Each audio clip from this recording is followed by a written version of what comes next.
मैंने पूछा, कौन? वो बोला, मैं हूँ छोटा जादूगर। कलकत्ता के सुरम्य वनस्पति उद्यान में लाल कमनी से भरी हुई एक छोटी सी झील के किनारे घने वृक्षों की छाया में अपनी मंडली के साथ बैठा हुआ मैं जलपान कर रहा था। यानी कुछ दिनों बाद जो है, कलकत्ता के एक बगीचे में जहाँ पर कमलिनी के फूल खिले हुए थे, एक छोटी सी झील के किनारे मैं अपनी मंडली के साथ यानी अपने दोस्तों के साथ, अपने परिवार के साथ बैठा हुआ जलपान कर रहा था, यानी कि खाना खा रहा था, कुछ नाश्ता वगैरह कर रहा था, बातें हो रही थी। इतने में वही छोटा जादूगर दिखाई पड़ा। उसे वो छोटा जादूगर दिखाई दिया। हाथ में चारखाने का खादी का झोला ले रखा था उसने, साफ जांघिया यानी कि अच्छी जो साफ निक्कर पहन रखी थी, और आधी बाहों का कुर्ता, सिर पर मैला रुमाल सूत की रस्सी से बंधा था। यानी कि आधी बाहों का कुर्ता पहन रखा था और एक मैला सा रुमाल जो था मेरा था, वो उसने सूत की रस्सी से बंधा हुआ था उसके सिर पर। मस्तानी चाल से झूमता हुआ कहने लगा, यानी कि बिल्कुल ही मस्त तरीके से आया वो, और खुशी से कहने लगा, बाबूजी नमस्ते, आज कहिए तो खेल दिखाऊं? वे आज खेल दिखा सकता हूं मैं? नहीं जी, अभी हम लोग जलपान कर रहे हैं। फिर इसके बाद क्या गाना बजाना होगा बाबूजी? वो कहता कि नहीं, अभी हम खाना खा रहे हैं, जलपान कर रहे हैं। उसके बाद वो पूछता है कि इसके बाद गाना बजाना होगा?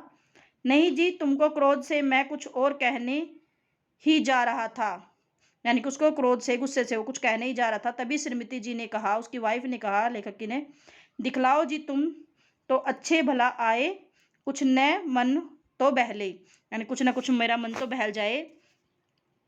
मैं चुप हो गया क्योंकि श्रीमती जी की वाणी में वह माँ की सी मिठास थी। यानी कि उसकी माँ की तरह वो बातें कर रही थी, जिसके सामने किसी भी लड़के को रोका नहीं जा सकता था। यानी किसी बच्चे को रोका नहीं जा सकता। वो माँ की तरह उससे कह रहे थे, दिखाओ भाई तुम अच्छे आए, टाइम पे आए, इससे तुम्हारे खेल से हमारा मन बहल जाएगा। उसने खेल आरंभ किया।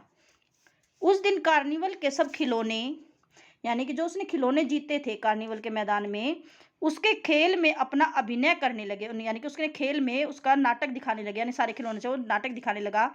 भालू मनाने लगा, बिल्ली रूठने लगी, बंदर घुड़कने लगा यानी घुड़की काटने लगा, गुड़िया का ब्याह हुआ, गुड्डा वर काना निकला। यानी कि जो गुड्डा था वो काना, उसने ऐसा का नाटक के रूप में दिखाया कि भाई गुड्डा जो है काना है।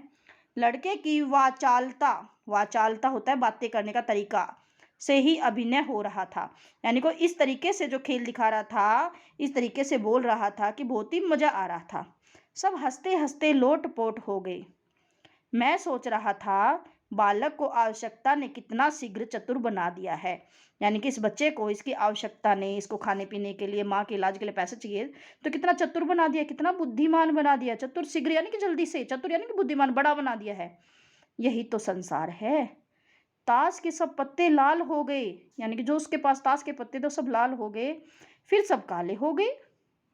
गले की सूत की डोरी टुकड़े टुकड़े होकर जुड़ गई। यानी कि गले में जो उसने सूत की रस्सी बांध रखी थी, पहले टुकड़े टुकड़े हो गई और फिर आपस में जुड़ गई।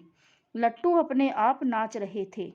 मैंने कहा, अब हो चुका, अब खेल बटोर लो, हम लोग भी अब जाएंगे। यानी कि हम लोग भी अब खेल दिखाना बंद करो, अब हम लोग भी अपने घर जा रहे हैं।